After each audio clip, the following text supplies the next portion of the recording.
தென்பெண்ணை ஆற்றங்கரையோர மக்கள் பாதுகாப்பான இடங்களுக்கு செல்ல வேண்டும் என மாவட்ட நிர்வாகம் ஒலிபெருக்கி மூலம் எச்சரிக்கை விடுத்துள்ளது. திருவண்ணாமலை மாவட்டம் சாத்தனூர் அணையிலிருந்து உபரி நீர் திறந்து விடப்படுகிறது. அதன் காரணமாக தென்பெண்ணை ஆற்றங்கரையோர மக்கள் பாதுகாப்பான இடங்களுக்கு செல்ல வேண்டும் என ஒலிபெருக்கி மூலம் எச்சரிக்கை விடுக்கப்பட்டுள்ளது. வெள்ளப்பாக்கம், உச்சிமேடு, கங்கணக்குப்பம், திடீர்குப்பம், கண்டக்காடு, நாணமேடு உள்ளிட்ட மக்கள் தாழ்வான பகுதியில் இருந்து வெளியேற வேண்டும் என அறிவுறுத்தப்பட்டுள்ளது. கடலூர் பகுதி மக்களுக்கு ஒரு அறிவிப்பு.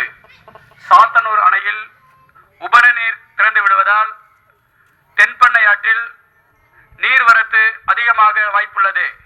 எனவே தென்பெண்ணை ஆற்றின் இரு கரையோரங்களில் உள்ள பொதுமக்கள் தாழ்வான பகுதியில் இருந்து மேடான பகுதியில் செல்வதற்கு மாவட்ட நிர்வாகத்தின் சார்பில் தற்காலிக ஷெல்டர்ஸ் திறந்து வைக்கப்பட்டுள்ளது.